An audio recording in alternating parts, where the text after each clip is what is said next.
NCCI corruption scandal میں بڑی پیشرفت ہوئی۔ کال سینٹرز کے ذریعے بڑے پیمانے پر مبینہ فراڈ کا انکشاف ہوا ہے۔ راولپنڈی اور اسلام آباد میں 20 سے زائد کال سینٹرز پر کارروائی کی گئی۔ اہم ریکارڈ بھی قبضے میں لے لیا گیا ہے۔ اسی سے متعلق مزید معلومات ہم لیں گے۔ بیورو چیف لاہور حسن رضا نے ہمیں جوائن کیا۔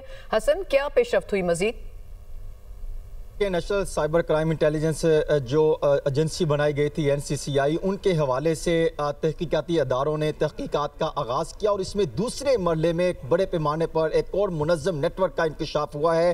راولپنڈی اسلام آباد میں 25 کے قریب کال سینٹرز پر کارروائی کر کے اہم ریکارڈ قبضے میں لیا گیا ہے، اور اس میں اب تک کی جو تحقیقات ہوئی ہے وہی انٹیلیجنس ادارے نے تحقیقات کا آغاز کیا تھا۔ اس میں متعلقہ ادارے کے 2 directors, 3 deputy directors, 2 inspector call centre fraud میں مبینہ طور پہ ملوث پائے جانے کا انکشاف ہوا ہے۔ تحقیقاتی ادارے نے جو ہے کال لاگرز، فائنینشل ٹرانزیکشن اور ای میل کا اہم ترین ریکارڈ حاصل کیا ہے، اور ان کے ساتھ ساتھ کس طریقے سے یہ کال سینٹر چلائے جا رہے تھے راولپنڈی اسلام آباد میں، اور اس میں کون کون افراد ملوث تھے، یہ ان کا ٹریک بھی حاصل کر لیا گیا ہے۔ آئندہ چند روز میں باقاعدہ ان کے خلاف مقدمہ بھی درج ہونے کا امکان ہے، اور جب NCCI کے فیز 1 کا جب آغاز کیا گیا تھا، ان کی تحقیقات کی گئی تھی، اس کا مقدمہ درج کیا گیا تھا، تو FIA نے دوسرا سلسلہ شروع کیا تھا انہی انٹیلیجنس ادارے کے ساتھ ملتے ہوئے۔ اب مزید انکشافات سامنے آنا شروع ہو چکے ہیں۔ صحیح، بہت شکریہ حسن رضا، آپ نے ہمیں معلومات دی۔